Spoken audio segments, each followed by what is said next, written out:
So why should we practice regenerative agriculture? I tell you why I do it. One reason, right there. Notice I even use Canadian money in here, Steve. You don't think I prepare for this? I tell you.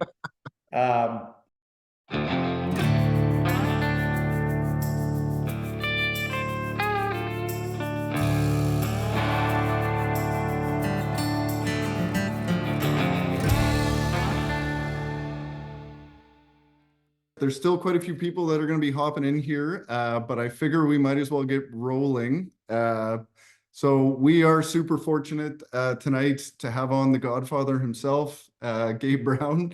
I know, Gabe, I can't give you too many compliments. However, I was thinking, preparing for this webinar, of people that have had an impact on my life, and I'm not saying you're number one, but you got to be top 10. That's for sure. So it's awesome having you on tonight, Gabe. I appreciate you taking the time. And judging by the amount of signups we had, there's a lot of people that are excited to have you on tonight. So how's the weather in Bismarck? Oh, Gabe, you're muted. Yep. Sorry. Thanks, Joe. Really good to see you again. Great to be with you. And the weather's nice down here. It looks like spring may be arriving. Too soon, sadly, but we were discussing that earlier. Just about everyone that's on the webinar tonight is in the same boat. We could all use an inch or two of rain, that's for sure. So I'm just going to go through some housekeeping here. So thank you everyone for the questions. I kind of tried to compile some of the questions beforehand and just emailed them to Gabe. So he's got just an idea of kind of how it works and kind of what to prepare for. Not that he needs a whole bunch of time preparing. He does this quite a bit. But if you guys are asking questions, again, we're going to do the standard thing. We're going to give out a jacket for the best question that I deem the best question and a hat for the second best question. So make sure you're putting the questions in the Q&A and not the chat. I got Trav just to the left of me here, the hero behind the scenes. He's going to kind of filter through the questions so Gabe and I can continue to have a conversation and just make it as much of a conversation than presentation. So get your questions in the Q&A, and yeah, we'll award a prize at the end. Gabe has said the last one of these he did for a Canadian audience, they were on for 4 hours. We're not going to take up that much of his time, but if Gabe's okay, we're going to stay on a little bit later than we normally do. So try and wrap up sometime after 10. Ironically, I have to check my neighbor's cows, so I need to do that sometime before 11. He should be on the webinar and talking about what we're talking about tonight, but he's at a hockey game. So I just wanted to start off. I know a lot of people that are on the webinar tonight have heard my story before about my first full season cover crop. But what a lot of people I don't think know is where I got the crazy idea from to even start off. And all credit really goes to the guy that's on the webinar tonight. I was one of the crazy folk in 2007. I think I started going down this path and had heard Gabe's story about intercropping and incorporating animals back on the livestock, livestock back on the land. But something that always stuck with me was him talking about full season cover crops and the improvement that can both have on the below ground biology, but the above ground biology as well. So this is just, I included a soil test here because at the time that I tried, I was a fresh university graduate. I had a degree in agriculture and I knew everything there was to know about growing grain, at least in my head. So Trav, my business partner, he came out and did some soil sampling, and I said, he had the same degree I had. I said, Trav, what are we going to grow in this field? And he said, well, nothing. There's nothing there. So I said, okay, I think I agree with you, but it was 35 acres, worst land on the farm. So I said, why not give it a shot? There was 6 parts per million phos, and Gabe and I were chatting beforehand, we're kind of in a high pH area. So seeded the crop, didn't know what to expect, literally didn't know anything about plant diversity, how many pounds to include. I literally just copyrighted whatever. If I saw Gabe put a blend percentage, I just wrote it down in my notebook anywhere, anywhere that he was presenting, and came up with a blend that, I mean, I'm super happy with. It literally changed my life, but wasn't my, I wouldn't say I picked the best species and the best percentages, but hey, this is how we learn. Something that stuck out to me though was it was unlike anything I'd ever seen. This picture I have included just because look at all the different leaf architecture. I couldn't stop taking pictures of the crop because coming from monocrops to full season cover crops, it was just mind blowing to me kind of what was going on. And I figured this crop based on the soil test was going to get to about this point and pitter out and wilt away, and maybe we'd get a grazing out of it. But you guys know how the story goes. It just kept getting crazier and crazier. It was at this point, my wife, my girlfriend at the time, she called this my second girlfriend because every single night I hopped on the quad, usually grabbed 3 or 4 beers stuffed in my pocket. And I literally did not go one day all summer long without being in this crop. Every day, different plant species got to the top of the canopy. You could see the symbiosis that was going on. For the first time in my life, I had another sense came to fruition in the crop, and that was sound. The amount of insects and pollinators that were in that crop, I will literally never forget it. By the end of the crop, I'll show some pictures here. At this point in the stage in the crop, I was spending hours out just laying in the crop, listening and witnessing pollinator species that I had never experienced before. And those of you that know me, I've got a unique personality, we'll call it. I knew probably my life at this point had changed because I wasn't going to be able to shut the hell up about this crop. Looking back at this picture, like I said, there's some plant species that I wish I had less of, and some that I had more of. But again, this is kind of the fun of plant diversity, is actually figuring it out what's going on. So Gabe and I actually just included this after Gabe and I were chatting just beforehand. I had just come from the University of Manitoba, where they apparently taught me everything I need to know about growing a plant. Nobody ever told me that 96% of all plants on planet Earth are made up of sunlight and water. I was an expert on nitrogen. I was an expert on phosphorus, sulfur, potassium, you name it. But nobody showed me this data because I would have asked some good questions like, why don't we focus more on capturing sunlight and infiltrating and storing water? But back then, the soil was dirt and it was just used as a medium to hold up plants. We needed to add everything else to that soil to actually grow plants. Yeah, Gabe? Yep. Not to interrupt you, Joe, but I just want everybody to pay attention to one thing. What's more important there? Carbon or nitrogen? Okay, which comprises the biggest factor? So why, as farmers, do we spend so much time fixated on nitrogen? We should be paying much more attention to carbon than we do nitrogen. And that's proved out by what's on this chart here. And also what you see, what Joe saw in that diverse cover crop. It's all about carbon. Well, and I'm a bit of a cynic, Gabe, tying into my university story. When I went to my lectures, I went to the Monsanto lecture hall. And when we went to the research station, it was the Bayer Institute for yada yada. We focus on the 4%. Could it be that these industries worth billions of dollars, and carbon, hydrogen, and oxygen we can utilize completely free?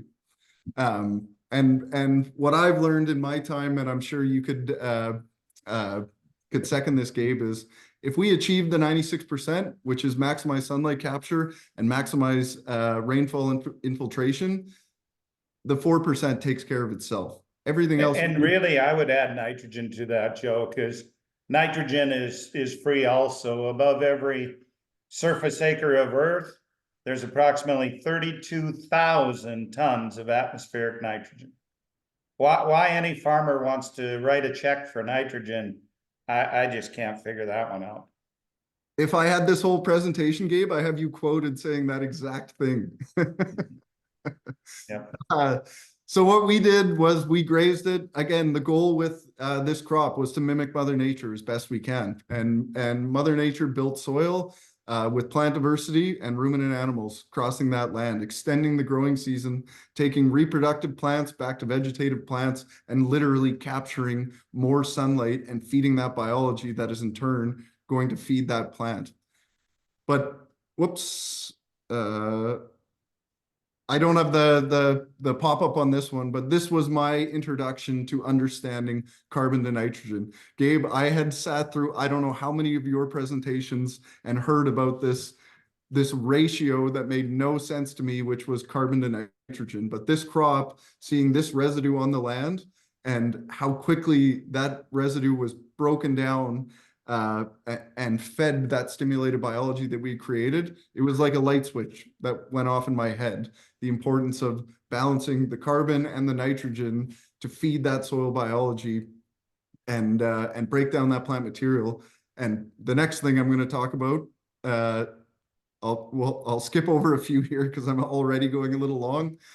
The most important tool on any farm, in my opinion, if you held a gun to my head and said you can use soil tests or you can use water infiltration tests, you can't use both. If you want to understand how your soil functions, in my opinion, this tool is invaluable.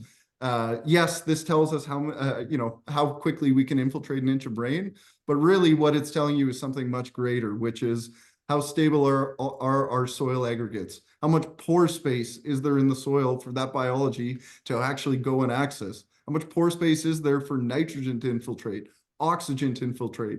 Something people forget a lot is the soil biology are carbon-based life forms that have the identical needs that we have.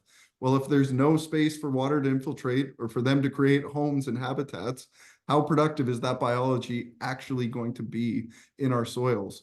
And the plant, the soils is all dependent on keeping that biology alive and functioning. Otherwise, we no longer have a symbiotic relationship and we might as well be on Mars.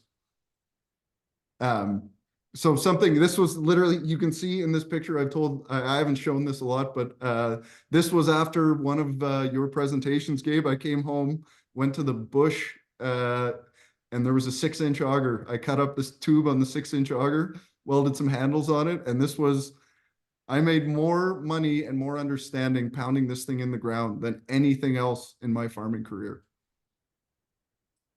So that's my part of the presentation.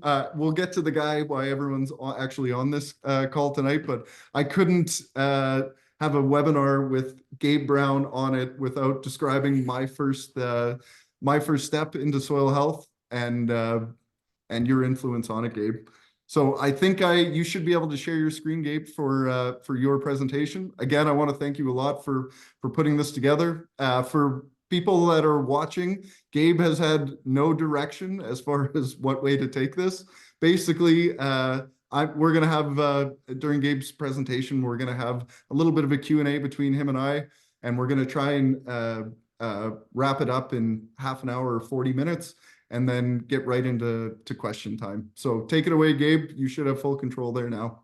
Yeah, thank you, Joe. And actually, you should have just kept going because I'm going to bore people to death. I think most people have heard my story and that, and so Keegan just asked me to just highlight quickly a few things that got me to where I am today, and then I want to talk a little bit about what I see coming up and the state of agriculture today and what I see coming up. So little bit, our ranch is located right on the east side of the city of Bismarck, about 6,000 acres. We're actually in city jurisdiction now. My wife and I retired from the ranch 6 years ago, and our son and his wife operate the ranch now. So learned to farm from my father-in-law, who half summer fallow, half crop, all conventional practices, primarily grew spring wheat, a little bit of oats, a little bit of barley, synthetic fertilizer, some fungicides when needed. Never did use much pesticides, but he loved to till. He absolutely loved to till. In fact, this is a picture of my father-in-law.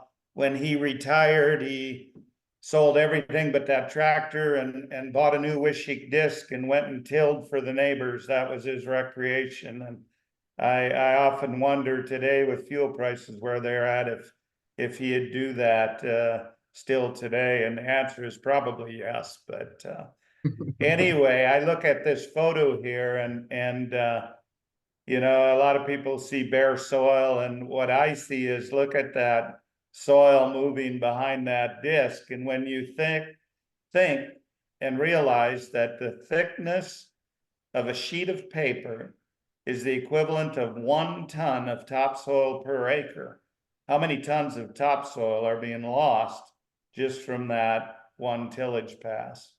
So that's how I learned to farm from him. But 1994, I bought this no-till drill, and our ranch has been 100% zero-till, even our garden ever since then. We have not tilled anything. Gabe, I was a few years behind you, but 2020, we bought a John Deere 750, the biggest advancement our farm has ever made. I love that drill. Yep, I ran that 750 until the disc could not be run anymore. The cutting edges were so wore out, and then I upgraded to 1590. So 1995 came along, the day before I was gonna start combining 1,200 acres of spring wheat. We lost 100% of our crop to hail. Didn't have any hail insurance at that time. My father-in-law had farmed for 35 years and only had hail twice. So we didn't think it was a good investment. Boy, were we wrong. 1996 came along, we lost 100% of our crop to hail again. I started to diversify. I planted peas, started winter triticale, cereal rye, hairy vetch, bought my first hairy vetch, and I know we got some questions coming this evening about that. I was trying to diversify the rotation, and I didn't know a lot, but I knew I needed to get some legumes, more legumes into the crop rotation, because bank wasn't going to loan me money anymore to buy inputs, so I had to figure out how to do it without. 1997 came along and we dried out. Nobody in the area combined an acre. We were extremely dry that year. I was fortunate. I was able to scrape enough feed together to feed the cow herd, so turn them out to glean from these hailed out crop fields. And I guess that was my first start in integrating some animals back onto the cropland. I gotta say that winter, the winter 97, 98, I went to a livestock for profit school, it was called. I'll never forget. Here in Bismarck, Don Campbell was speaking, and he made this statement. He said, if you want to make small changes, change how you do things. If you want to make major changes, change how you see things. And I remember driving home that evening from that conference, and it really hit me that I knew if I was going to survive farming and ranching, I needed to change the way I saw things. And to this day, I still give credit to Don Campbell for changing my life back then in 97. So 1998 came along, and that's an actual photo that I took from my farm, and you can about guess what that was. You can almost hear it, right? When you look at that photo. And yeah, we lost 80% of our crop to hail. And I was fortunate that hailstorm occurred in June, late June, too late to get a cash crop to maturity. But I scraped up enough money together, bought some sorghum Sudan grass, a little bit of millet seed, mixed them together, seeded a field, and then that fall, the true story, I did not have the money to buy twine. And so I thought, I'm just gonna leave it stand and we're gonna graze it. And that was my first foray into winter grazing. And boy, has that changed my life. As a matter of fact, this year down here, I was just talking, my son and his wife came in for Easter, and they're gonna make it this winter feeding hay only 5 days, the entire winter. So that's pretty good for Bismarck, North Dakota. Only Me, feeding hay 5 days. I was bragging, ours is 87 days, and that's the best, which is pretty good from where we That's came pretty from. good. That's pretty good. Most years we're around that 45 days now, maybe up to 60. Last winter was more because of the 125 inches of snow, but it's amazing when you stockpile forage, and we're primarily grazing native rangeland. But those cows, you get the right type of cows, the epigenetics, they can graze a lot.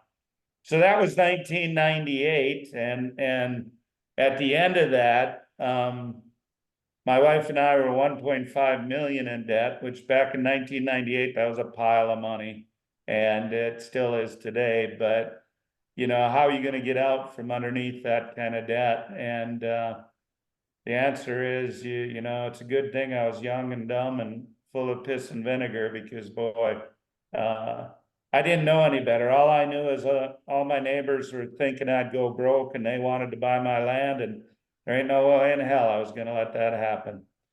But I really started to notice a bit of a change, and I started to notice a change in the soil. And I tell people, you know, the good Lord had to slap me 4 times before I really took notice. And think of what happened during those 3 years of hail and a year of drought. Well, we were already no-till, but we laid a tremendous amount of biomass down on the surface of the soil. So we got armor on the soil. Then I started adding some cover crops and integrating livestock. And little did I know, he was really teaching me how soil functions.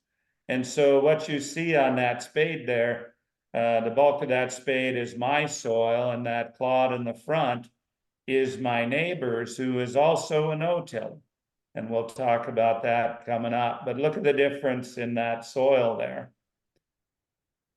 During those 4 years, I'm an avid reader, and I remember reading Masanabu's book, and he says in the book, an object seen in isolation from the whole is not the real thing. And I think that really sums up the conventional production model today. Is we're told, oh, if you do this one thing, you add this amendment, you spray this, you do this, you're going to get greater and greater yields, and it'll have this much difference. But what they don't explain to you is the difference and the negative compounding effects it may have on the whole. And we need to look at our farm and ranch as a whole ecosystem if we truly want to be profitable and build resilience long term. So, you know, back then we weren't even talking about soil health. You know, we weren't really talking about cover crops. I was simply trying to stay alive. But now today it's kind of known as the 6 principles of soil health. And I credit Ray Archuleta. About 5 years ago, we added the principle of context. And I think perhaps that might be the most important principle, is we have to farm and ranch in our context. You know, I laughed, Joe, when you were telling me you need to go check the neighbor's cows, because for 20 years, Gabe Brown calved in February and March in North Dakota. You talk about being out of context. I mean, you know, deer don't have their fawns in a snowbank. Why are we trying to calve in a snowbank? It's utterly ridiculous. You know, now I calve in late May and June, or my son does, and it's an absolute no-brainer. It's no work, it's easy, and it's a win-win situation. Or I often think, and I look at the amount of soybeans and corn that are being produced even up in the prairie provinces. And, last time I looked, both those crops were warm season species. Now, I'm not saying don't grow them up there, but they should be a small part of the rotation, just like they're a small part, very small part of a natural ecosystem. So we got to pay attention to our context. We have to minimize disturbances, whether it be tillage, whether it be fertilizers, either synthetic or, there's a lot of people using compost, etc. I'm not saying those are bad, but even those in excess, manures from confinement operations can be very detrimental to soil health. We have to minimize those disturbances. We have to maximize the amount of armor on the soil surface. I really like that picture you showed, Joe, of carbon nitrogen ratio and all that residue. I just, I have the good fortune now. I'm on a lot of different farms and ranches every year, and you can just walk out into a field or a pasture and you can just tell instantly what you're going to find when you stick a shovel in the ground just by the amount of armor that's on that soil surface and the amount of sunlight that's being intercepted by living leaves.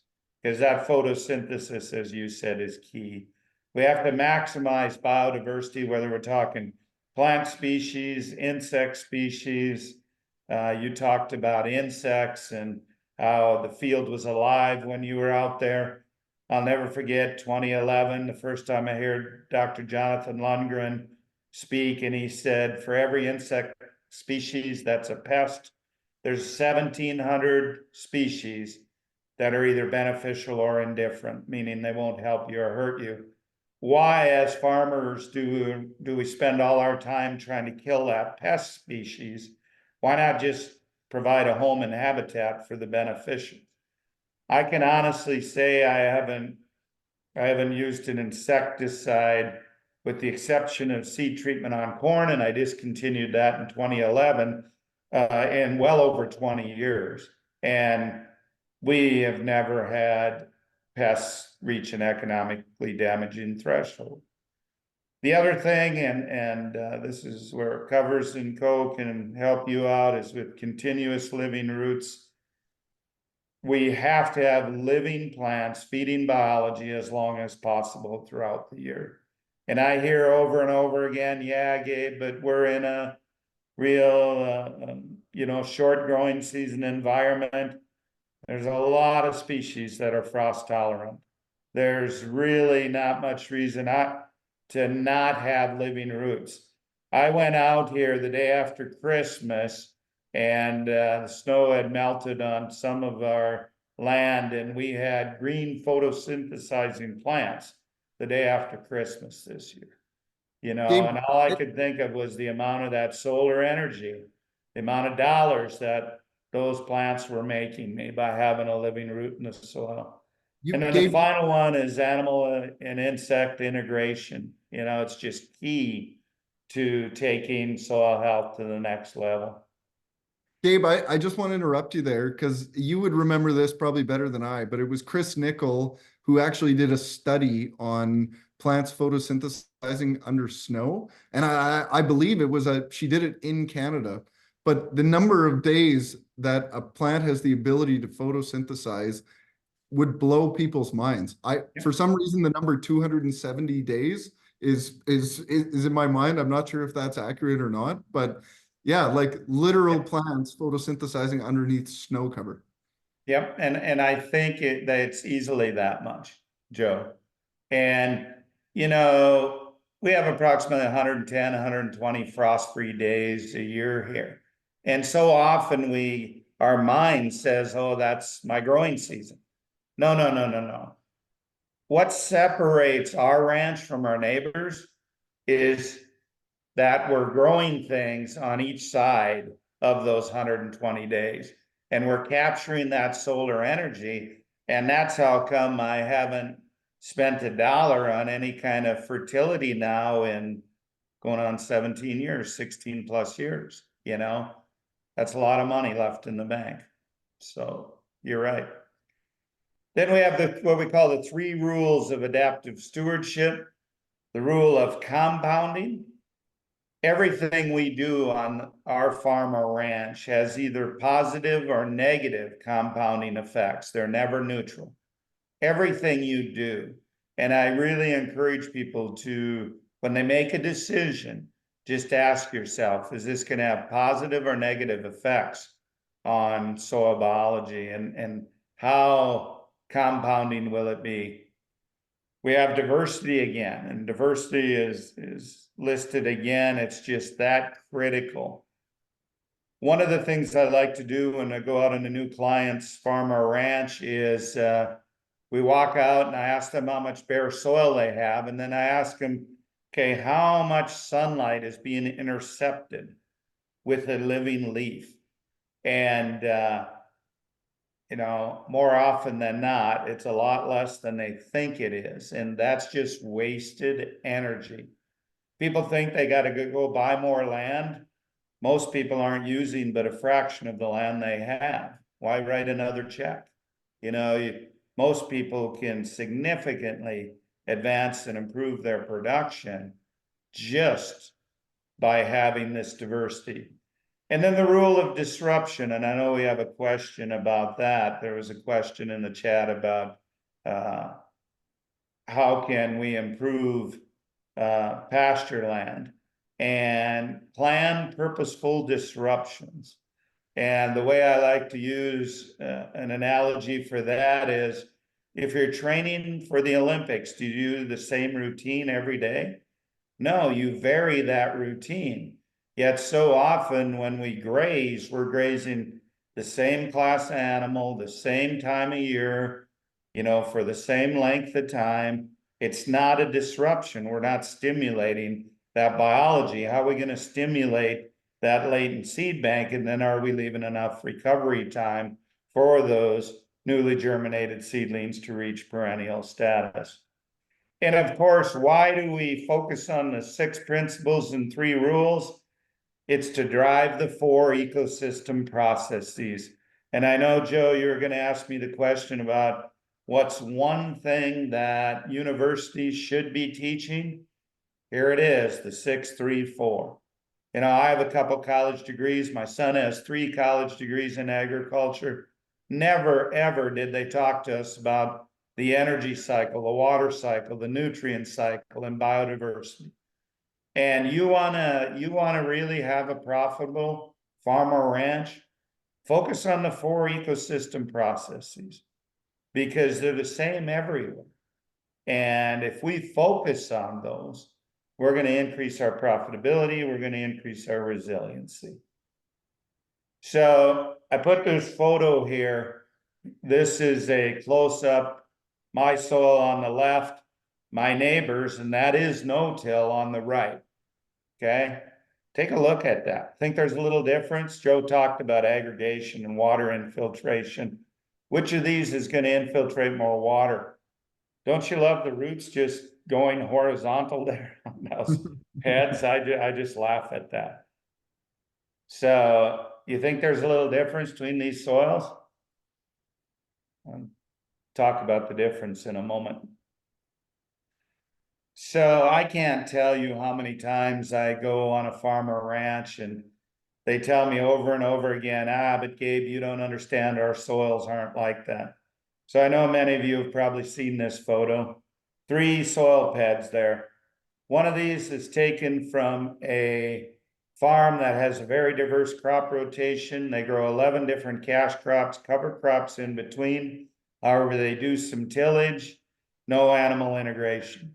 Another one of the PEDs is from a farm, grows only 2 different cash crops, no cover crops, no animal integration. The other PED is just taken from the edge of a field, driven over by equipment, maybe grazed occasionally by wildlife. Which is which? So the top PED is from the edge of a field, the middle PED is from the diverse crop rotation, The bottom bed is from the farm that grows only 2 cash crops. You might say that makes sense, but I took all 3 of these within 100 feet of each other, and they're all the same soil type. So what's the difference? All soil is made up of sand, silt, and clay held together by biotic glues. So, Gabe Brown's pretty arrogant, and I make the statement, you can put me on any farm or ranch anywhere in the world. I can build you soil aggregates and I can get it to work, because this is not at all rocket science. The difference lies here. The difference is our stewardship, our management. And your farm or ranch is a direct reflection of you.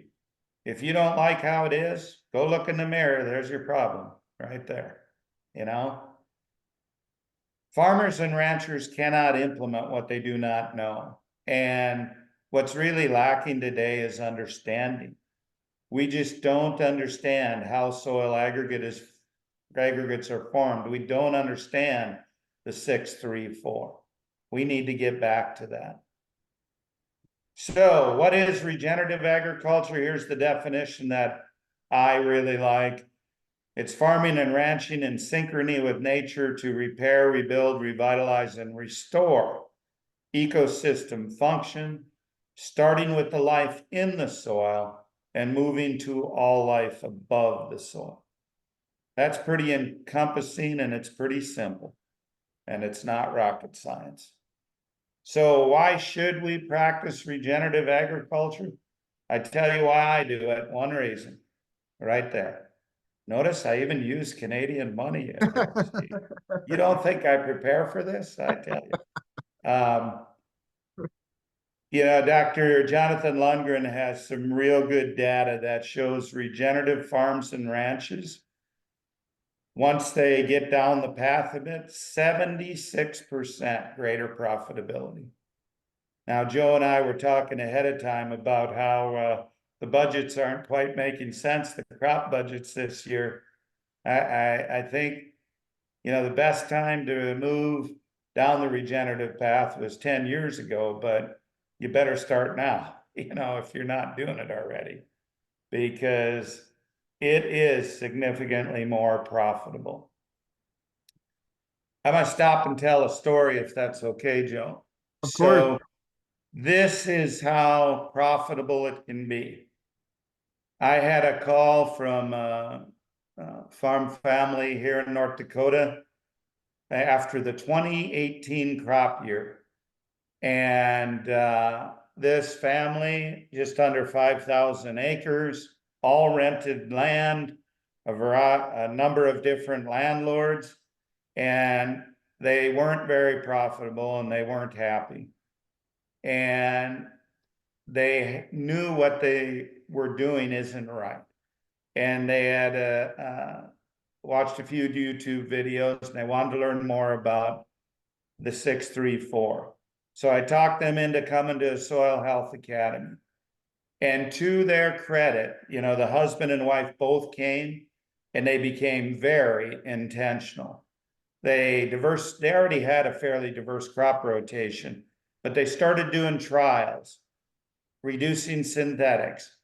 They started even diversifying the crop rotation more. And then they became intentional for the fact that they would harvest a crop afternoon, evening. The next morning, they were seeding a cover crop into that. And this is a northern climate within less than an hour, from hour and a half, 2 hours for most of you, not all of you. I know Keegan's up there a ways, but pretty much same growing season.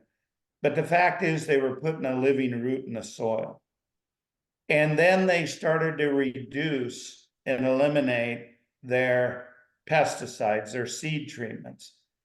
And now you fast forward, he stopped by my house here last month to tell me here they've been at it 2019, 20, 21, 22, 23, 5 years. 2 of those years were very dry.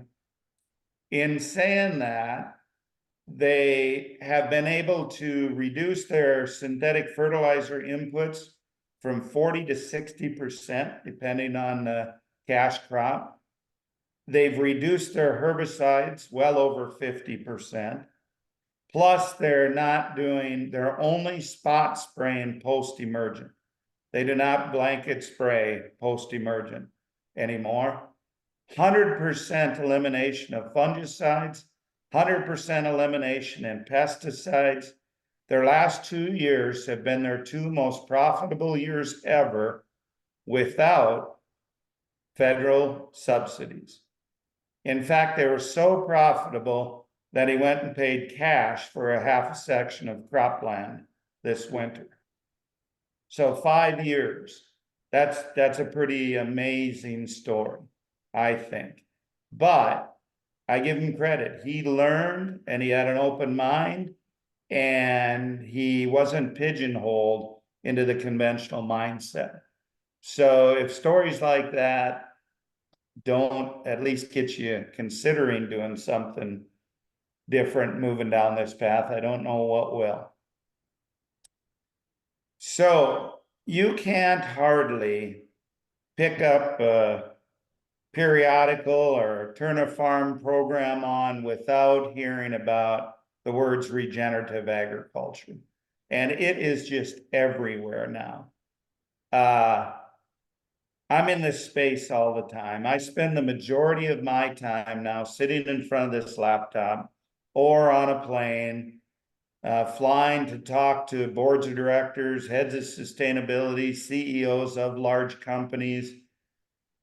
Everyone is talking about regenerative agriculture and what it means. And I tell people, I've been in this a long, long time, and I have seen more interest and uptake the last 3 years than I did the previous 25 years combined. It is absolutely amazing. Just here 2 weeks ago, I was out at Expo West in Anaheim, California, which that makes me shudder, California. I was there for 2 weeks, but Expo West is the largest natural foods conference in the US. 3,100 booths there, 70,000 people were in attendance. 90% of the booths there were talking about regenerative. Now, they may have a lot of greenwashing. I'm going to talk about that coming up. But the fact of the matter is, I'm telling you this because are you going to be prepared for that? Are you, as a farmer or rancher, going to be ready? Are you going to be using these regenerative practices so that you can sell into these markets? And I think that's what you need to ask yourself. I'll put a little plug in just to show you the growth of and the interest in regenerative agriculture. So our firm, Understanding Ag, and no, this isn't a commercial, but we started just over 6 years ago, and we've gone from 0 to we're currently consulting on over 34 million acres across North America, England, and Ireland. And we can't even begin to keep up. That's how the demand is and the interest in regenerative agriculture. So what difference does it make? What difference does it make if we implement the 6 and the 3 to drive the 4? I really think this picture sums it all up. These 2 eggs here. One of them is from, one of them's actually a cage-free egg, quote unquote. And then the other one is from our ranch. Do you think there's a difference in those eggs besides the obvious color difference? I do. Yeah. So this here, that's a picture of Dr. Stefan Van Vliet. The machine in the lower left, that is a mass spectrometer. It can measure over 2,300 different phytochemical compounds. And so we're very fortunate to be working with Dr. Van Vliet. And what he has us doing is identifying farms and ranches that are using regenerative practices. And then we're going onto those farms and ranches and a neighboring conventional farm or ranch, same soil type. We grow the same grains, fruit, vegetables, pastured proteins, We're doing soil tests, biodiversity tests, infiltration tests, nutrient, using this mass spectrometer, measuring these phytochemical compounds in the plants, and then we're measuring it in the grains and in the pastured proteins. What he's finding is healthy soils produce grains, vegetables, fruits, and proteins that contain a much higher array or diversity of these phytonutrients. And it's not just a little bit, it's a lot. Not just the array, but the quantity of them. And now what we're seeing is we actually have several large food companies that are acting accordingly and moving their supply chains down the regenerative path. So this is for pastured protein and milk. What we're seeing is that as we advance soil health and get the animals back out on the land, we're increasing that phytochemical richness, so to speak, of the meat and milk. And the thing of it is, you're not going to see it in things like protein or so much fat, carbohydrates. What you're seeing it in is these phytochemical compounds, the tocopherols, carotenoids, phenols, and terpenoids. And why those are so important, that's what really feeds our gut microbiome and the gut microbiome of the animals that consume these plants. And we're getting very close to moving to human trials now. So what we're going to do is take a subset and break it out and feed one group these proteins, grains, fruits, vegetables, dairy products that were grown in healthier soils versus quote unquote conventional or poorer soils. And it's going to be very, very interesting because then what's going to happen, you're going to see the consumers demanding it as we get this out there. And they already are. There's a number of companies now that are starting to source these products. Now, not all of them I've listed here are, but some are. Quite honestly, those who know me know I may or may not like a little bourbon. And Maker's Mark, matter of fact, in my living room, I have the barrel lid that on November 28th, they cast their first barrel of regenerative certified bourbon, and 100% of their whiskey from then on is certified regenified whiskey. We now have several other distilleries, soap companies, Whole Foods is demanding it, Vital Farms, that's their restorative eggs that are certified regenified. Those eggs right there are selling for $1.75 a dozen higher than organic eggs, okay? So the demand right now, it's like anything, realize, I really think the benefit of going down the regenerative path for farmers and ranchers is in the savings of inputs. It's in the resiliency of your land going forward. It's in the profitability and the ability to bring the next generation onto the farm or ranch. But in saying that, Gabe Brown's a capitalist. And if I can get more money for the product, absolutely, we all should. You know, so why not take advantage of that? We just signed a deal with a company who is buying spring wheat. This is US dollars, this is barley, excuse me. They're paying $15.75 a bushel for barley. Spring wheat, we had a contract, $22 a bushel, US dollars for spring. People are willing to pay it. It's absolutely amazing. So this is my latest endeavor, not to be a sales pitch here, but my partners and I were tired of the greenwashing that was taking place where people said they were regenerative and we're going, not in our minds, you're not practicing the 6-3-4. So This is Regenerative. It's a verification company that verifies regenerative practices out on the landscape. And if you know Derek and Tanis Axton, they're in Saskatchewan. They're our first Regenerative farm in Canada. This is just where things are going.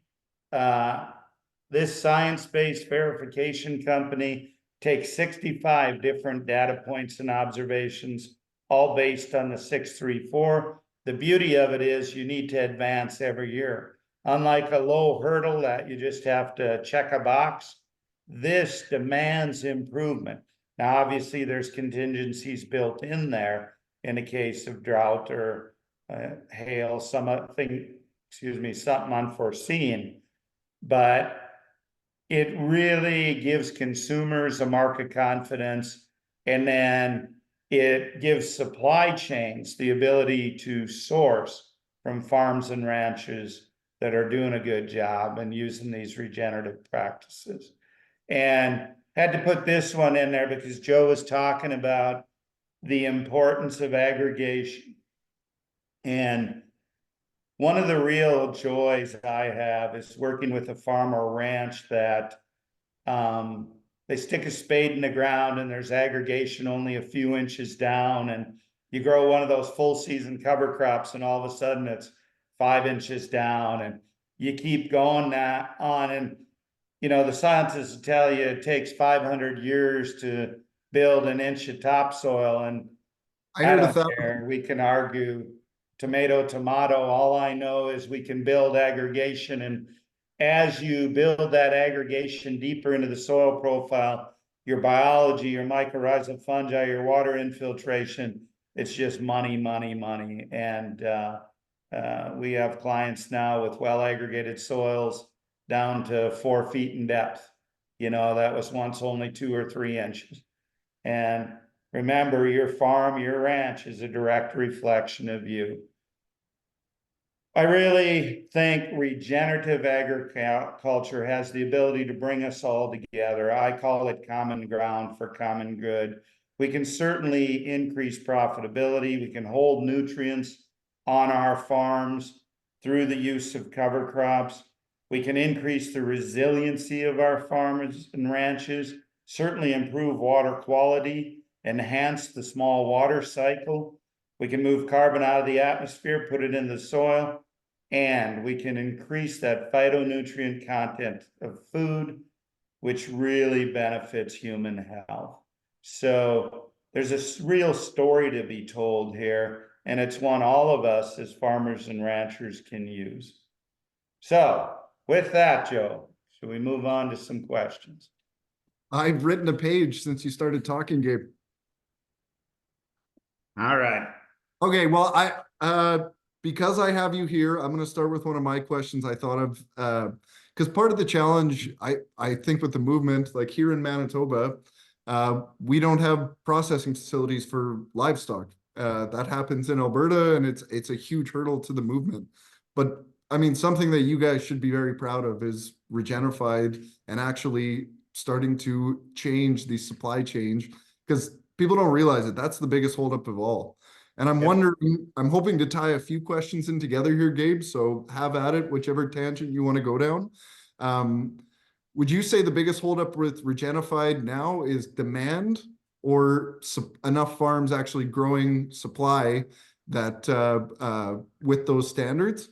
And I think just as a light throw onto that question is, what do you see farming like? The question was, what do you see farming like for my grandkids? But what do you see farming like in 40, 50 years? Yeah, all good questions. So start with the first ones. The biggest holdup right now is simply tremendous demand for product. Quite frankly, Regenerative is having a hard time finding experienced verifiers who understand the 634, because you can't take and put someone out there to verify practices if they don't know what those are. Okay, they are hiring. It is amazing. Regenerative's just been around a little over 2 years. We're gonna easily surpass organic acres within another year throughout North America. I mean, it's just crazy, the demand. So that's a good thing. Consumer education will have to follow, but that's why Regenified is testing nutrient density, has a marketing specialist, several of them on staff to help producers. And I would bet if you'd asked Derek and Tana Saxton what they think of Regenified, they would give it rave reviews for the help they've gotten in marketing their products. I'm not gonna sit here and say we'll be able to market everybody's product, but there is real good demand right now. Now, what are things gonna look like down the road? In Gabe Brown's ideal world, 10 years from now, there'll be no Regenified because everybody will be using regenerative practices. And everybody will be consuming nutrient dense food.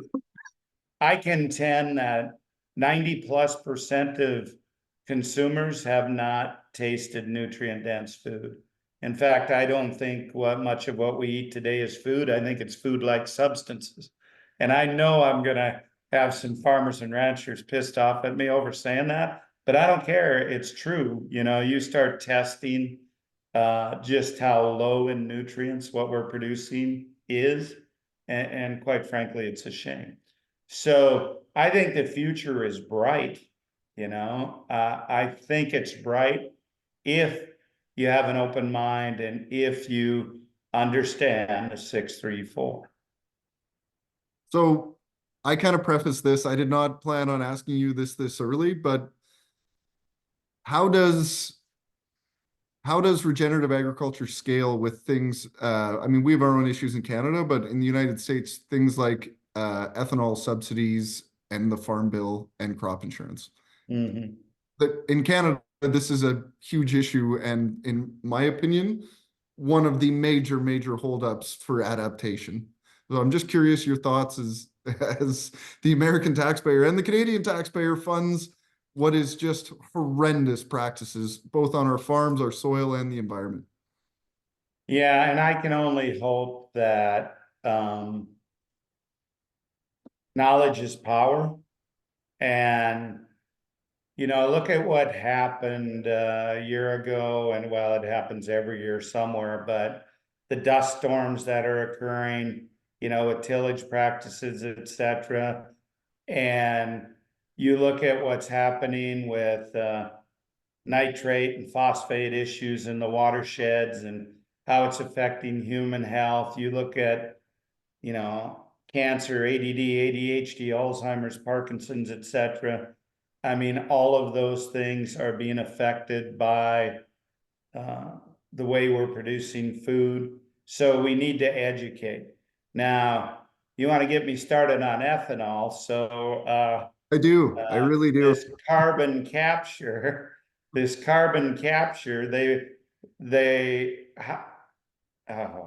how does this make any sense to scrub carbon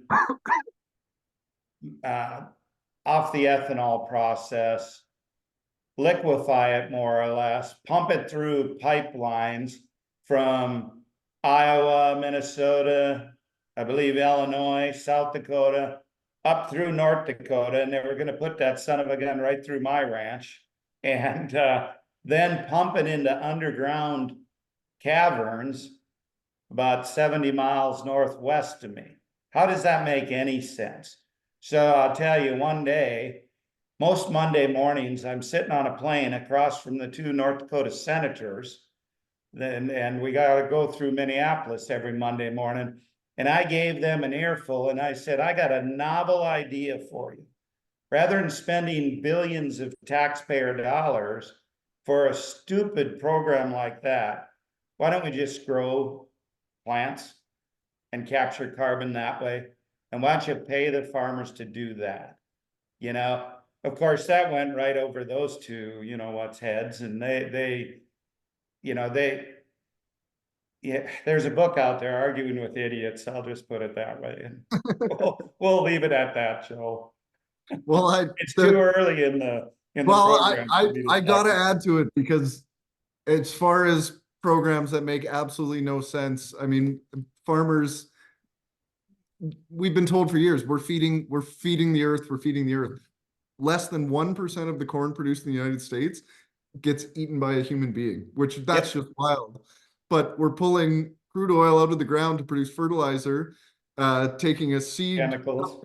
covered in insecticide. We're dousing the land with glyphosate, all to harvest corn to be put back into what? Fuel. We started Yeah. the process with fuel.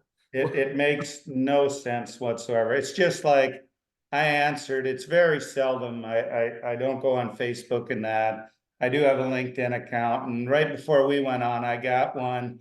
Some guy sent me this, how, oh, we're gonna take biomass in the form of waste products such as straw and crop residue, waste products, they call it.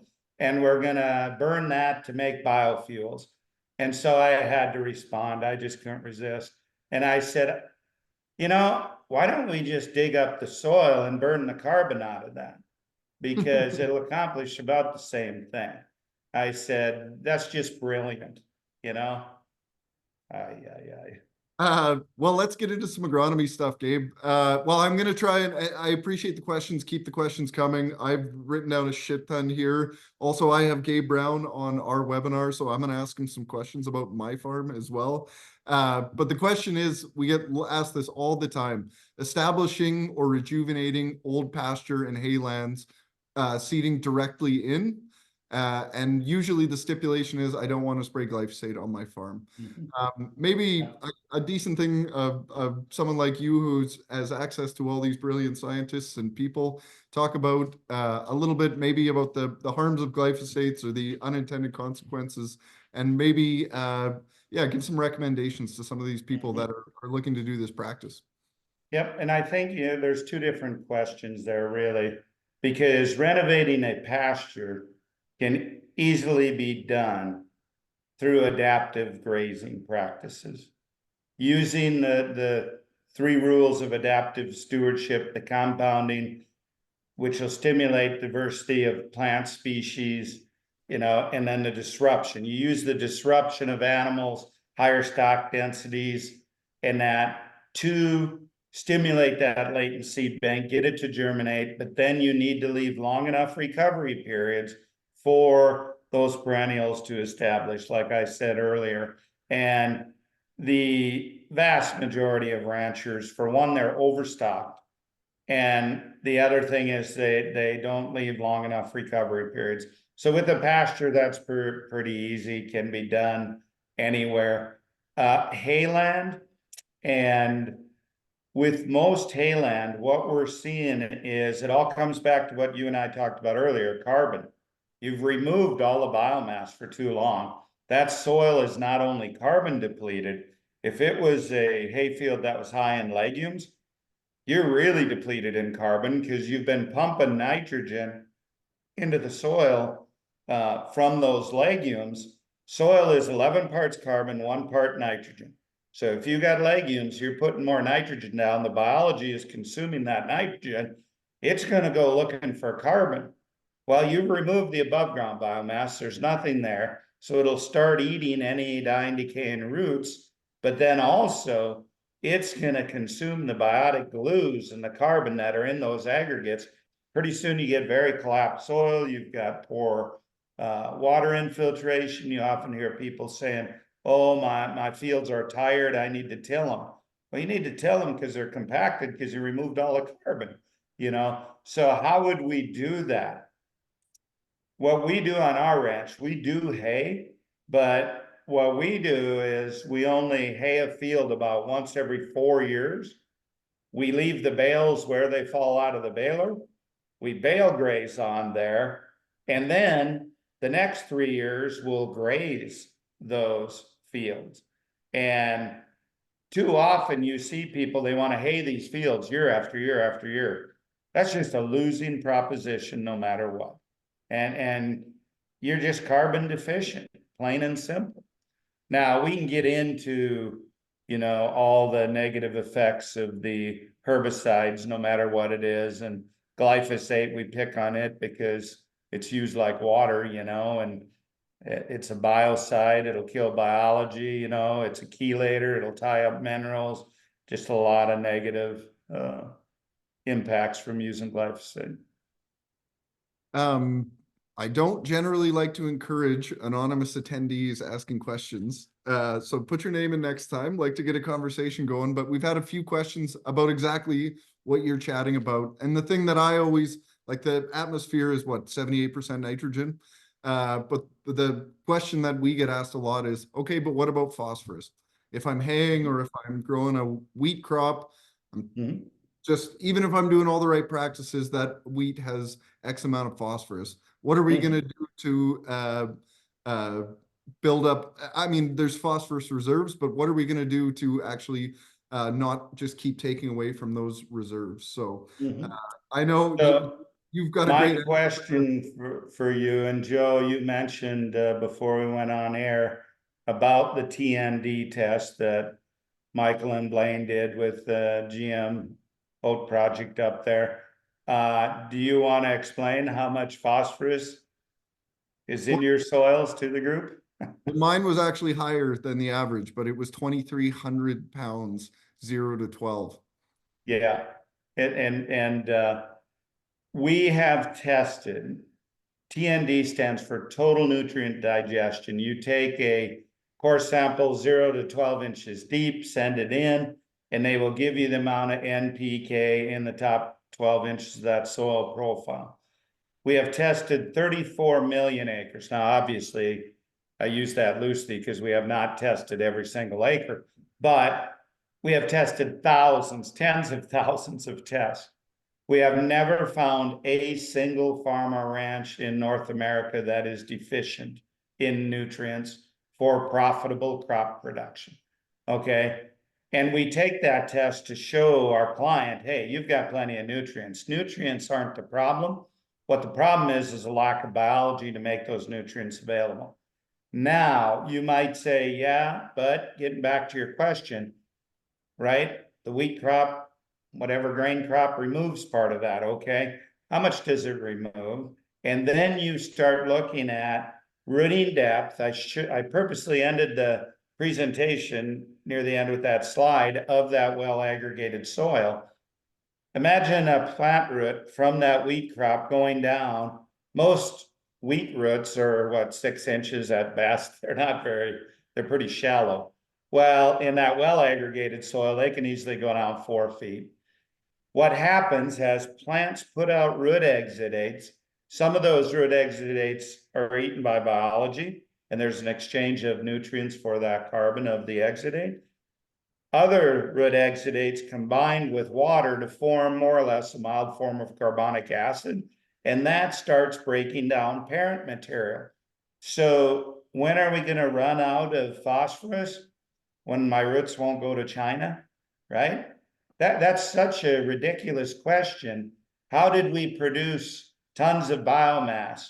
The Great Plains on up into the prairie provinces, tremendous biomass producers every year. You might say, yeah, but it wasn't removed, it wasn't taken off. Well, that's to our benefit. I mean, your grandchildren to the 10,000th generation is not going to run out of nutrients if you do a good job of farming and ranching. Well, you know what is 6, going to 3, run? 4. You know what is going to run out in the next 50 years is rock phos. The planet Earth's reserves are going to be gone. Yeah, Also, I then think what do you do? exactly, and I think 90% of the reserves are in Morocco, which Yeah, if something happens, how are we going to access it anyway? So the yeah, the option is we literally start mining it from the subsoils and implement the blueprint of Mother Nature. Uh, Farms don't know where soil came from, Gabe. They think a yeah, glacier moved it in or something. You know what I yeah. mean? Like, there was a pool of it, and then over time it spread. No, no, no. It was plants. And then we start integrating animals back onto the land. And Joe, it gets back to the point you made earlier about the corn. We don't need to be growing all this grain. Sorry, guys. I know I'm probably stepping on some toes, but we don't, you know? 99.4% of the corn is not consumed by a human being. Yeah, Imagine if we took the 5 billion bushels in a useless program like ethanol and used it to feed human beings. yeah. What a profound impact that would have on society. Well, and think of it this way. Okay, the last statistics I had were from a couple years ago, but we produced enough food to feed 11.3 billion people. Okay, how many people are on this planet right now? About 8.3 billion. We're producing way over enough food. This mantra that we have to feed the world is absolutely ridiculous. We're producing way over enough. Now there's problems with waste and there's problems with getting food to the people who are hungry, but we don't have to feed the world. The world needs to feed itself, through a localized food system. Amen. Well, let's go back to agronomy. We seem to be getting quite a few questions about this, and I don't want to quite often because my bias is I'm a mixed grain and cattle operation, and most of the farms we work with are either cattle or mixed grain and cattle. But there are grain farms out there that are very curious about this. So Mhm. just wondering, I know you would get this question all the time, is okay, I'm a farmer and I have no interest in, not only do I not have an interest in cattle, I'm not putting up fences for my neighbor's cows to come over. What are the steps I can do? I'm sure you hear it all the time, Gabe. Humic acid, biologicals, melted urea. Mhm. Just wondering some of the advice that you give to farms that are going to be straight grain farms and they're not working their way off that. Yep, yep. And what did I just tell you? I told you about the producer in North Dakota. They don't have any livestock. That's a straight grain farm. And here's what about a third of the acres we consult with at Understanding Ag are straight grain farms. And I tell them this, can we move you down the regenerative path? Can we help you get more profitable? Absolutely. The way you do that is still the 6 principles to drive the 4 ecosystem processes. Now that 6th one, you'll drop off the animal integration, but you'll certainly talk about pests there, predator insects. You'll talk about biology. Your livestock becomes the below ground biology. Okay, it's the same thing. It doesn't matter. But I do want to put this out there to any straight grain farmer. We can move you well down the path, but can we get your soils to the point they could be if you integrate livestock? No. No, livestock simply take them to another level. And we see it over and over again. But that doesn't mean you can't be highly profitable. Doesn't mean you can't build soil aggregates, build soil health. So how do you start doing that? You mentioned, biologics and that. Look, all you're doing there, if you are not implementing the principles and you're using biologics, all you're doing is substituting inputs, right? You still need the principles in order to have the home and habitat for that biology. Where do you see, as somebody, it took me a really long time to understand the concept of carbon to nitrogen, Gabe. Where do you see carbon to nitrogen playing a role in understanding cropping rotations? And Mhm. yeah, maybe touch on that point a little bit. Yeah, so it's a somewhat difficult thing to explain because it'll really depend on where you're at in your journey. Okay, early on in your journey down the regenerative path, you're going to build a lot of residue and you're going to have higher carbon, and it's actually you're going to have some nutrient tie up because of that. Okay, so then you need to tweak your crop rotation. You need to put more pulses in it, more lower carbon, higher nitrogen crops. But people like me or you who have been in it a long time, I can go from 6 inches of residue to bare ground in 6 weeks because the biology just consumes everything. So I have to have higher carbon crops and cover crops in my rotation and not as many legumes. And same with the cover crops. I don't put a lot of legumes in my cover crops anymore, because if I did, I wouldn't have any armor. And I don't want bare soil, because if you see bare soil on your farm or ranch, you're losing the game. You're killing biology, you're losing moisture due to evaporation, you're losing soil aggregates. That's a no-no. Got to keep that armor. Gabe, I wonder if it wouldn't be a good time. I know I've followed you long enough. I know a couple of these answers, but I think it's something I get asked all the time from grain farms, is the intercropping. On our farm, we intercrop, not necessarily to separate seeds, but we intercrop so we can utilize late fall and early spring grazing. But for somebody that isn't interested in the cows, and then we are going to move on and talk more about integrating livestock. What are some intercrops that you've seen that either you personally have seen on your farm had success, or farms that you've worked with? Yeah. So it again depends on context where you're at, and that I really like the no-brainers are like your pea oat, pea barley mixes, things like that are no-brainers. There's obviously a lot of work being done with um, lentils, flax, different species like that. You just got to be able to separate those seeds. One that we use a lot on our farm now, it is for seed or feed, but is oats, barley, peas, and flax. That's a no-brainer. It just works on ours. The if you do have livestock, get into the forage winter wheat, winter triticale, cereal rye, and hairy vetch is a no-brainer. One of the things I really encourage though for grain farmers, okay, maybe you don't have livestock, but by golly, you can certainly diversify your crop rotation. I'll never forget years ago, I had a young producer from Canada come up to me and he says, Gabe, how do I talk my dad and granddad into diversifying? And I said, well, what's your crop rotation? Canola, snow canola. That was his crop rotation. And I'm like, oh man, and then we understand the negative ramifications of canola and mycorrhizal fungi. And it's like, oh boy, so grain farmers need to expand their thought process too. And what can you grow? What other crops can you grow up there? And one of the things that was driven home to me early on, I had the real good fortune of being $1.5 million in debt when I was only 38 years old. And I don't wish that on anyone, but it taught me really the importance of marketing. And there was no way I'd dig out from a hole like that if I was selling commodities.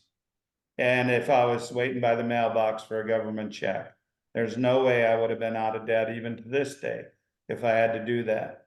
So I had to figure out what is one thing I can grow that other people don't want to, and I can add value.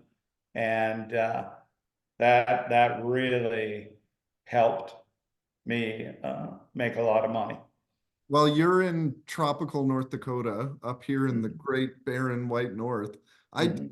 I tell my friends and producers that we work with that ask, I'm like 96% of a plant is made up of sunlight and water. If we're growing the same commodities as somebody in Illinois or Brazil, we're gonna lose every single time because they have the competitive advantage.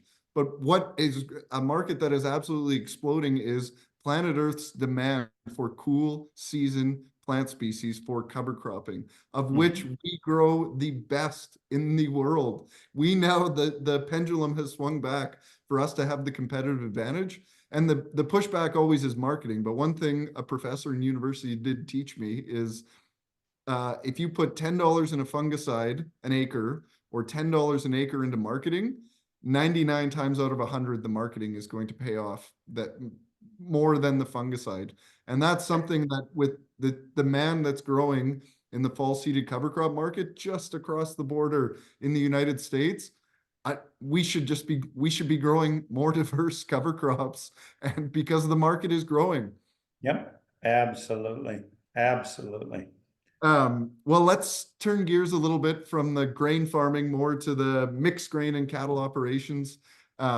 We had some questions. I think we'll touch on this one first. There's some people that are wondering, okay, I've grown a full season cover crop.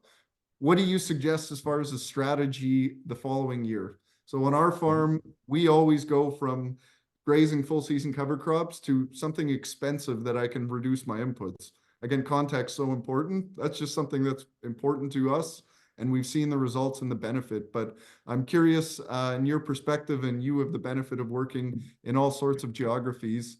I know the caveat is context on your farm is important, but what do you see as far as good results or cash crops or some crop to grow after a full season cover crop? Yeah, and it depends where you're at, what you're growing, but I agree with you. You absolutely want to go to a higher dollar value crop.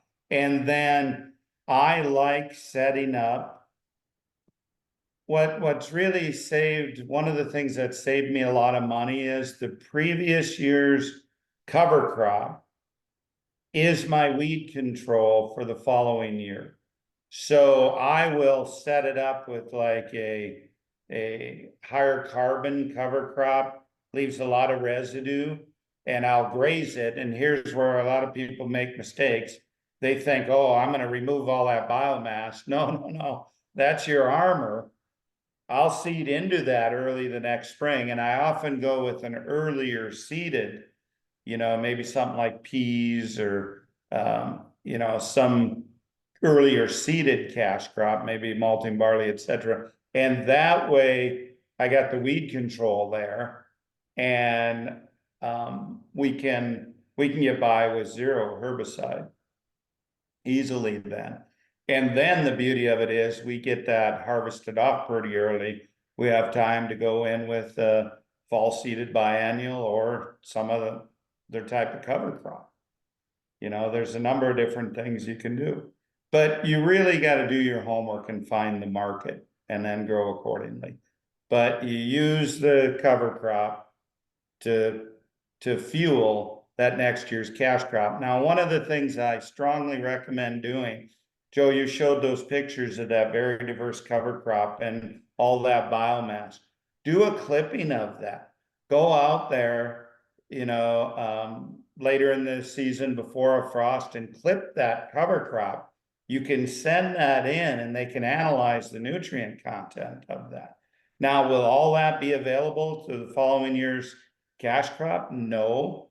But if you're doing any biological testing, such as phospholipid fatty acid and Haney tests, you're going to see and have a pretty good indication of how biologically active your soils are. You'll be amazed at the amount of nutrients that are in that cover crop. So we've done some testing on this with different plant species. And I mean, you guys don't grow as much canola as we grow up here, which is a non-mycorrhizal dependent plant. But actually, Michael Teeley and I were having an email exchange this week talking about not seeing much of a response in canola the year following a cover crop. I'm wondering if I mean, you probably have some science you can attach to it, but universally, crops like corn, oats, we see just excellent responses the year following. And I'm wondering if I guess you agree with me that that is a mycorrhizal fungi correlation between those, and that's why it wouldn't work with canola as well, or kind of what you've seen following a cover crop. Oh, absolutely right. Canola is just that devastating to mycorrhizal fungi. No doubt about it. And then a part of it has to play into as to, most canola crops are GMOs and, you're using a lot of synthetics on that, negative towards biology also. I think this is a good segue, Gabe, to what we were chatting about before. Because almost all cover crops virtually have hairy vetch in them. At least ours do, because I love that damn plant. Yeah, just always phenomenal. If you get a bit of moisture later in the fall, how it will produce. But if you watch a cow graze a 15 species cover crop, they go for one plant first, and that's hairy vetch. With that being said, you go into the Google machine and type in hairy vetch and livestock grazing, and there's some really scary things that come up. Mhm. I'm wondering what your response is about that. Well, I'm glad my cattle don't read, because otherwise they might be scared to graze it. But so I've been grazing hairy vetch since 1994. I have at times grazed pure stands of hairy vetch, which I would not recommend. It's not conducive to livestock gains. They squirt like geese then, but in saying that, I have never lost an animal to hairy vetch. I know of one producer who lost two animals to that photosensitivity. We just don't see it. We don't. And I'm not at all hesitant. Now, I would say don't go graze a pure stand of it. But if you're in a diverse mix, man, hairy vetch, North Dakota State University did some really good research. This was a long time ago. And they tested hairy vetch in August prior to a frost. And it was running 24 to 26% crude protein. They tested it in late November, and it was still 17 to 18% crude protein. I mean, go see what your alfalfa standing is like in late November. Guarantee it won't be that high, right? So it's just an amazing supplemental protein source in the winter. And what I like about it, it'll reseed itself a lot, and you know, and I always get asked the question, well, it'll become a weed and take over. I've just never seen that. We just don't have any issues with that. There's Yeah. literally not a day goes by where there's not an animal on my farm that's not consuming hairy vetch. Of course, I would give the same recommendation. Don't do it monocrop. But even with that being said, we've done, and it was from a visit to your farm, corn and hairy vetch, which you get the right year. And it's just they were literally, uh, what's the right word? Humans domesticated them together. They've been growing together for 4,000 years, corn and hairy vetch. Yeah. You'll literally get cows grazing a combine field, and there's always a few rows of corn that's out there, and a cow will walk right past a corn cob and stick her nose into 6 inches of snow and pull out a big ball of lush green hairy vetch. Yeah. And Yeah. They like it. They like it. Pigs like it also. I think I might like it on a salad. Well, I wouldn't mind segue into another plant that actually, I mean, you introduced me to as well, and I think has so much potential on the prairies, which is sorghum Sudan grass. I'm wondering about kind of your history with the plant, where you've seen it. I mean, your first experience with it, I assume, was that drought in '98. Yep, 1998 was. I'd actually planted it once before then, but 1998 was my first experience with winter grazing it. And what we're finding is that sorghum Sudan grass will hold on to its nutrients longer in the winter than will millet. Millet drops off really fast in TDN and protein following a frost. Now, one of the things that they've bred up recently is this brachytic. And brachytic sorghum Sudan is where instead of one stalk, it has multiple stalks. I love that stuff. I've been growing that for half a dozen years or more now. And I like the brown midrib. I think the brown midrib component really pays. It's worth the extra money. And that brachytic brown midrib sorghum Sudan, if you are in the type of an area where you can cut it and let it regrow, it'll regrow faster. But what I like is it stands up so much better in the winter because it is a bit shorter stature, but your tonnage is going to be about the same because you have more stalks there. So it's not going to work real far north into Canada, but it will work a ways. I would say you'll want to get it in, you'll certainly want to get it in June if you're gonna get a lot of growth on it. How about prussic acid, Gabe? Yeah, and something to be cognizant of, quite frankly, I never give it a second thought, you know? We just don't have an issue, I think, I'm gonna err on the side of caution for all the clients and all the listeners out there. You need to be cognizant of prussic acid anytime following a frost, okay? Um, unless you're Gabe Brown, then you just don't care. You just keep grazing. Joe Gardner can be put on that list too. Yeah, now nitrates, I'll say one thing about nitrates. As you advance soil health and your use of synthetics declines, unless you're really drought stressed, there usually isn't much of a nitrate issue. Okay.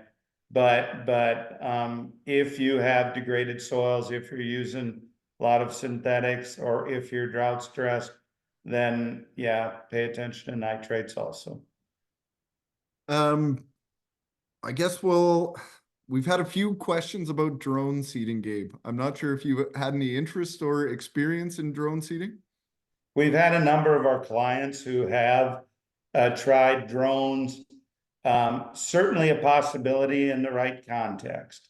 You're a bit limited by seed size and, you know, how much seed and diversity, but hey, I'm just happy if you get a cover crop growing out there. So any way it means to do that, I think is a positive. So I'm glad actually Rob Wonder, who I'm sure is on, asked this question about perennial wheat. I'm wondering if you could touch on, I guess, progress being made on that. And I remember years ago, I was at a presentation of yours. You said you're going to make your millions getting barley to overwinter. Wondering how that project's going as well. Wow. Yeah, I didn't make millions, but I did, I have developed a variety of barley that we are 6 years of it not winter killing, and it just works.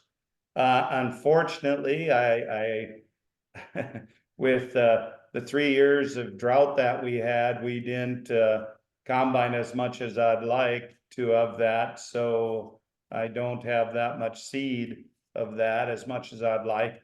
But the barley worked out well. Now the perennial wheat, it overwintered the first year and we did harvest some. And the second year here, which was second year of drought, it winter killed on us, which I haven't had anything winter kill on our ranch, you know, except a few chickens maybe, but you know, and it did. What we're finding with that perennial wheat is not quite as hardy as we were hoping it was. So it's working out in Washington State. It's working some in Idaho. Yields are off a bit more than we'd like. Yields are off about 30% as compared to conventional. So don't know if that's really going to pay or not. Gabe, when are you combining overwintered barley? Yeah, it really doesn't get combined a whole lot earlier. It would be mid-July in our environment.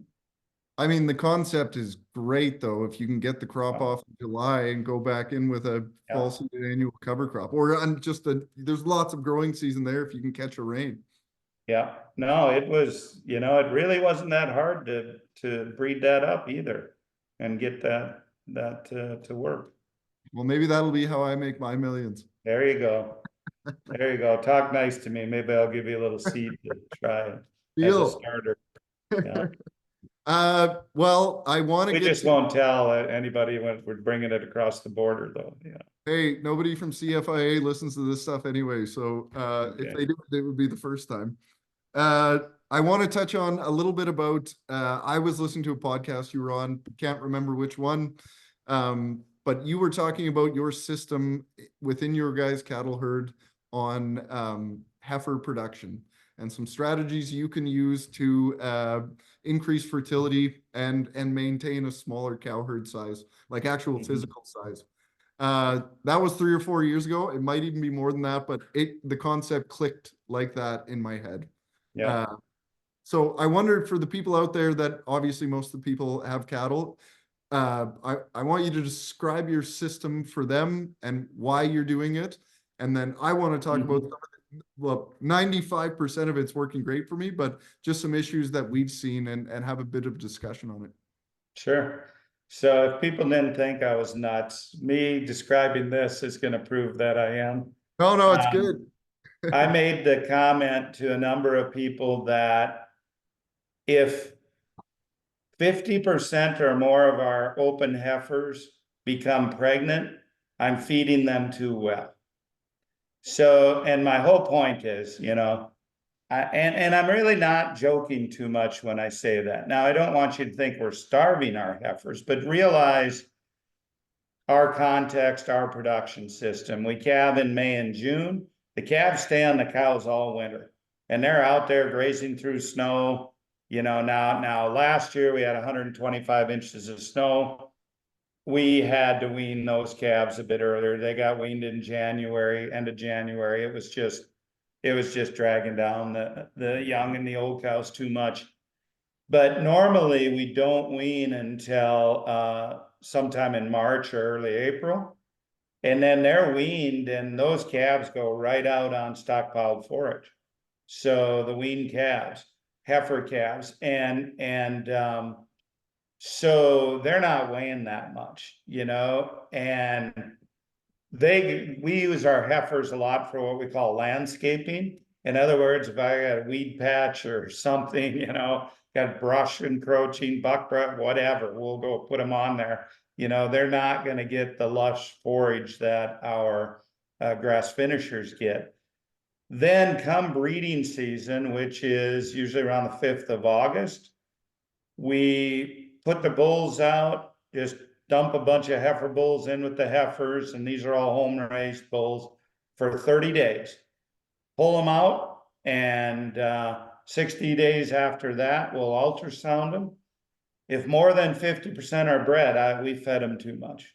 And the goal is I want to put so much pressure on them that if they get bred that time, the biggest challenge with a lot of producers is your wet twos falling out, not getting rebred to come with their second calf. We really don't have that issue. If they get bred that first time, chances are they're going to get bred, stay in the herd a long time. So that's my mindset and the challenge. And then as far as keeping bulls, we only keep bulls out of old cows. If it's an old cow, we want her 8 or older. We want a sound udder, sound feet and legs, good udder, good temperament.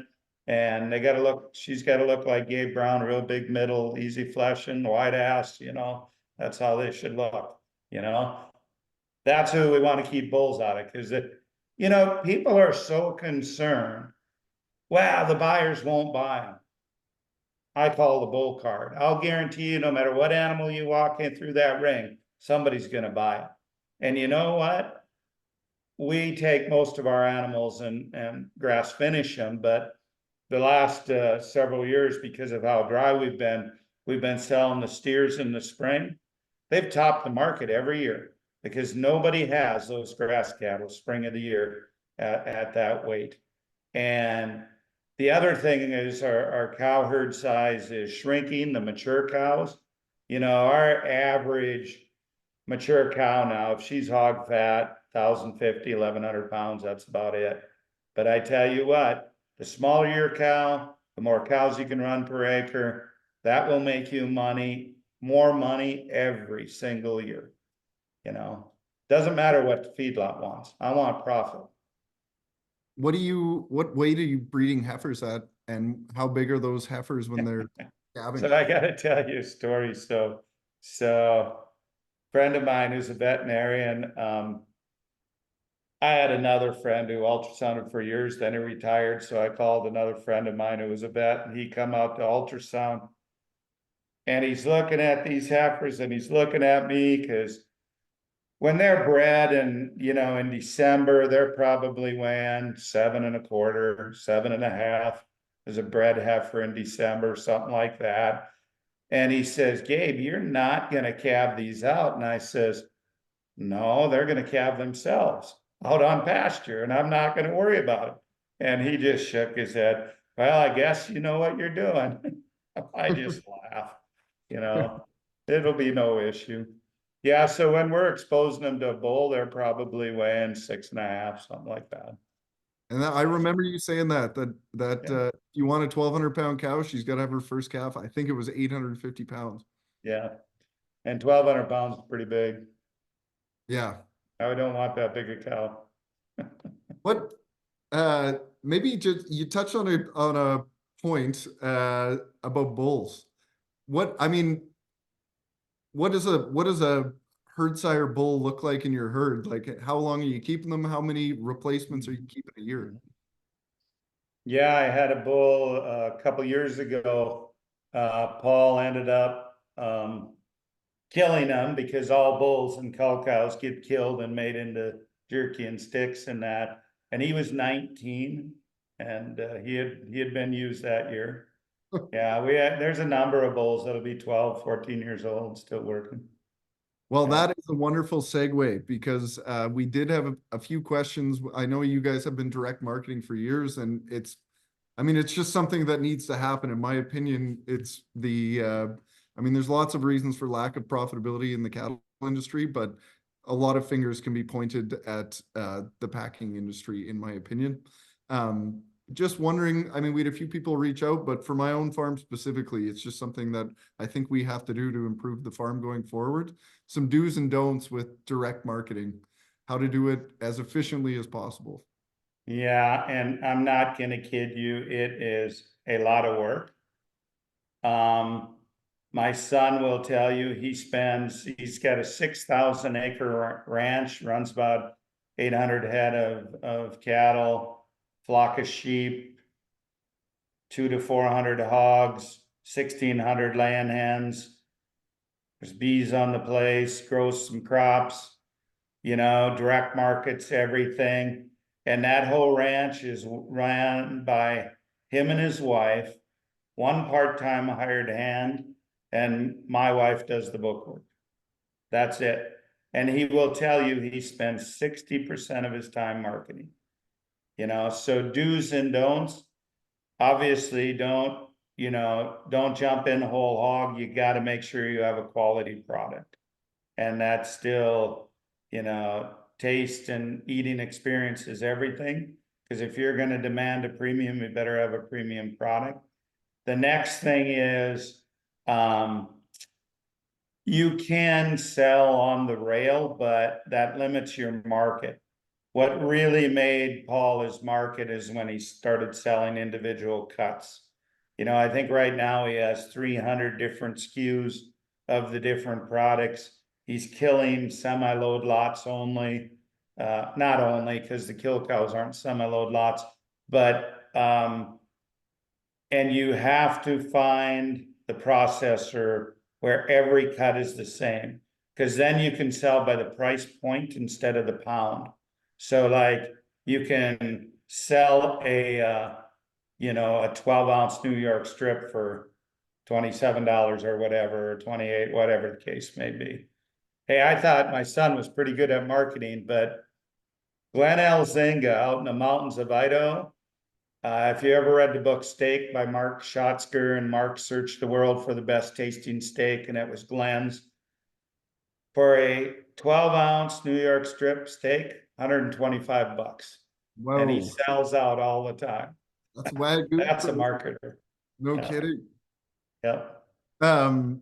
Well, I got one other question for you just on the cattle side of things, Gabe. The difference between high intense grazing, meaning high stocking densities and multiple moves a day. And I know you're gonna say context matters so much based on your operation, but let's just from the context of the benefit to the land, the difference between high stocking densities and the 2 to 3 day moves that most of us holistic managers are applying. Yep. And so when I started down this path, in the mid to late 80s, that's aging myself. I was moving about once a month. And then I did a bit more cross fencing, and then I started moving every 2 weeks, then every week. And then we got it down to about once a day. And primarily now, for the most part, we're moving once a day, except when we want increase that disruption and stimulate something, then we'll go to multiple moves per day. And I equate it to this. If you can imagine back to the large herds, we always see depicted these large herds of bison moving across the Great Plains or wildebeest on the Serengeti. There's such a mass of animals that the dung and the urine are just covering all that biomass. They're not consuming so much, they're trampling it. Reminds me of the picture you showed, Joe, of your cover crop laid down. See, and then all that dung and urine, you're gonna have all that dung and urine, you're gonna stimulate it. So if your context is to stimulate soil biology, multiple moves per day, high stock density will definitely do more. Now you gotta have the biomass to lay down. But I ask people this, how often do you check your animals? Some people say once a week, then you better be moving them at least once a week, okay? But what you will find is the more often you move them, the more pounds per acre of beef you're gonna get, or whichever species of animal. So whatever you can do. I forgot. I got to ask one more question. It's about in dry land. Well, this producer was from dryland, Saskatchewan, but what are some practices? You know, can be relevant for grain as well, but what are some really I don't want to say easy, but what are some practices to put in place in where drought is the number one concern almost every single year, as far as implementing regenerative practices on very little rainfall? Yep. So what I would ask that producer, I would have that producer call Joe and bring his infiltration rings. And the first thing I want to know is, are they infiltrating every raindrop that falls? Chances are no. Okay, if they're not, they have to build soil aggregates. The only way to build soil aggregates, and this seems counterintuitive, but it's true. In order to make yourself more resilient to drought, you have to grow more. You've got to build those aggregates. You have to grow more species, more diversity in order to advance soil health, in order to increase organic matter so you have that water holding capacity to make you more resilient. And one of the ways to do that starting out, quite frankly, is I told the story of the young couple here who combined, and then the next day they went and seeded a cover. And you don't have to have a super diverse cover of that starting out. If you're in a very, very dry prone area, you know, keep the cost down, but get something in the ground. Get a cover crop growing out there. You know, Joe might not want to hear this, but if you're in a really drought situation and it's marginal, if nothing else, just crank the wind up on the combine and blow some, get a decent spreader, blow some out the back. Because you'll at least, if you get any moisture, you're gonna have a living root there. And it's better than nothing. And then next year you can go buy from Joe and Keegan and stuff. Hey, I haven't had a whole lot of luck with fall seeded annual cover crops. I'm like, some of the best cover crops I've seen are where we've had really bad drought and then we've got rain later in the fall. And it just makes me want to scream that producers are going out lush cover crop growing like this. And they're spraying it. Spraying it. You know, this brings up something very interesting though. And we've actually have a number of clients who have done this. And I know there's going to be grain farmers shaking their heads at this, but they've gone to smaller headers where they can cover the full length of the header, blowing some seed out the back. Okay. And the reason is, doesn't do you any good if you got this huge header and then you're not covering that whole header with your spreader there. Well, and I think I got lots of friends now that just through meeting them through the business and presentations and stuff that are in very dry land areas. Anyone that I've talked to that has a stripper header just absolutely raves about those things. Yep. Yep. Uh, I mean, That'll protect the soil well. It'll certainly set you up, but the thing of it is, though, you have to grow things. And even if it means diversifying your crop rotation, getting a crop species in there that can come off earlier, seeding some fall seeded biennials such as cereal rye, winter wheat, winter triticale, something like that. I mean, a lot of people though are so set in their ways, they don't want to diversify. Well, you're not going to advance soil health much with just a canola wheat rotation. so Gabe, I got two more questions, but they're a bit of long-winded questions. So for people watching, you might want to get a pen and a piece of paper for this part. Gabe, you've had such an influence on, I mean, in Western Canada, I know it's bigger, but we're talking Western Canadian producers here. Almost exclusively, people's introduction to soil health was either your book or they heard you at a presentation. I'm curious though, you meet all the influencers in this space. If you could take 5-10 minutes, however long you think relevant, to just talk about some of the influencers that you see are really making a difference, doing some groundbreaking research or whatever in this space.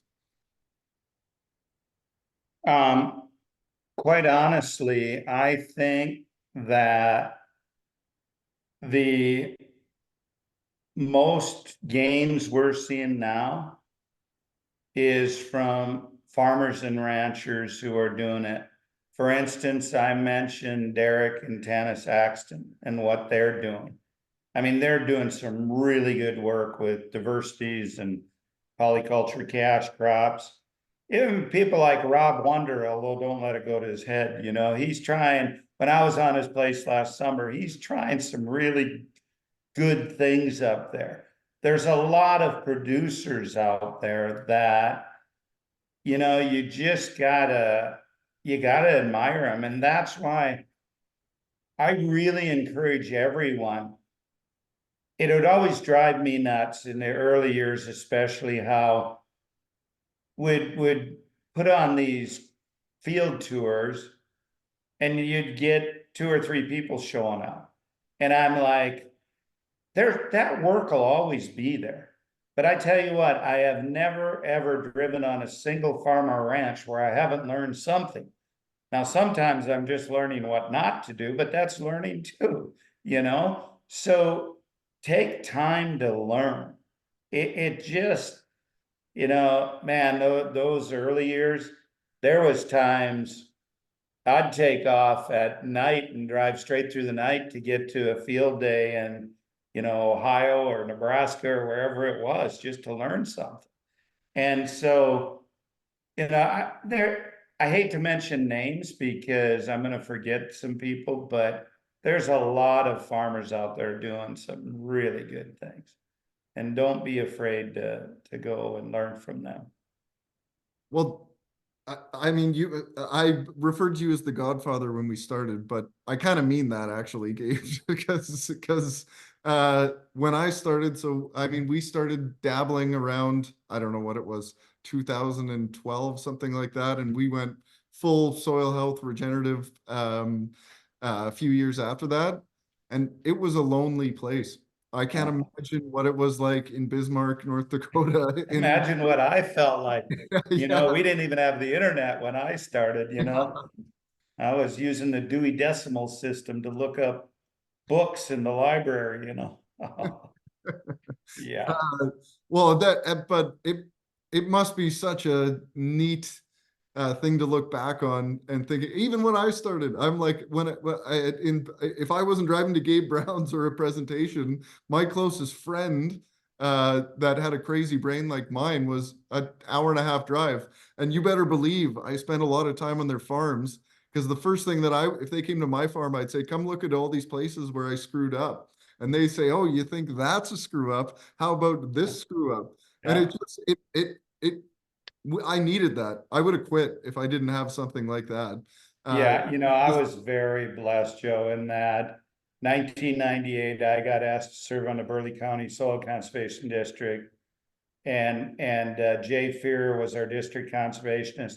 And he had saw what I went through those 4 years, and he kind of, I think, felt sorry for me. But one thing about Jay is, like me, we're lifelong learners and we want to learn more and more. So once he got me on the board, and then we got Marlon Richter was on there, and Marlon took an interest, and we just fed off each other, and then started bringing up people like Dr. Ademir Caligari from Brazil, and Dr. Caligari, I'll never forget the first time I heard him talk about cover crop cocktails and multi-species mixes. And I'm like, of course, that's how nature functions. And, then when Chris Nichols, you mentioned Dr. Chris Nichols, when she moved up to the ARS station at Mandan, just 20 miles from me, and she come out to my farm and she said, Gabe, you're doing good, but as long as you're fertilizing, you're not going to really make headway. And I'm like, really? You think I can get by without it? And she said, your biology's going to explode. And I'm, okay, I'll try it, and Dr. Joe Clapperton early on. And of course, David Brandt, can't forget my friend David from Ohio. And, there's a lot of them early on. And, Keith and Brian Burns, when they first come up to my ranch in 06 and during the drought year. And that's who I said, there's going to be millionaires made in the cover crop seed business. And those boys took that to heart, and they went back and started growing seed. And, there's just I tell people, Gabe Brown really isn't very smart, but I know a lot of smart people. And I'll steal from every one of them, and I won't apologize for it either, I tell people the same thing. I don't have an original idea in my head. I just know a lot of really amazing, curious, thoughtful, smart people. Yeah, or I remember, after BSC hit, and that next winter I was up in Canada, what are all those bales doing sitting out? And that was my first exposure to bale grazing. And I got talking to them, and I'm like, heck, I'm gonna try that, and I went home and did it. Everybody thought I was nuts. I don't know how many times people stopped me that my cows were out, they're not out. Well, my neighbor who I got to check cows for tonight, he still calls it, how's the bale wasting going? And I say, great, Russell. Yeah, and I say, well, we're just adding carbon every day, adding carbon. Well, because this is our biggest audience ever, I think you're probably picking up on a theme that Gabe and I are talking about, which is, now it's 2024 and there are crazy soil healthers that exist everywhere. But the easiest thing or the best thing that ever happened to me was my network. The people that there are some long days and some really tough screw ups, but sharing ideas and with somebody that's empathetical and knows what you're trying to do, not just driving by and snickering. It wouldn't have been possible for me if I didn't have a network and a support group. Absolutely. And I tell people, if I had to pick one thing I like the most about regenerative ag, besides the money, it would be the fact that people are willing to share. I don't know of anybody in this space who isn't willing to share everything with others, and to me, that I think we should be trying to help each other. Why not? Oh, the biggest difference for me versus conventional ag to the soil health world is exactly that, is the willingness to communicate and share ideas and not try and stab your neighbor in the back because you want to pick up some more land or whatever, right? Yeah. Well, Gabe, I got one final question for you, and I think we'll respect your time. And like I say, I gotta go check out. But I stole this from, and I know you were on his podcast maybe once or twice, but somebody that has definitely been an influence on me is John Kempf, and I love how he ends his podcast. I'm going to do a little bit of a spin on it. But if you had a magic wand and could change just one thing in agriculture, it can be as big or small of a change, what would you do? Yeah. It'd be education. It'd be education from the standpoint, farmers and ranchers cannot implement what they do not know. Get educated as far as the 6-3-4. You know, if farmers and ranchers are educated and I really understand what that could mean to their farm or ranch, then they would apply those principles. And the other thing I'd say is we just need to have living plants everywhere. We need to have green living things.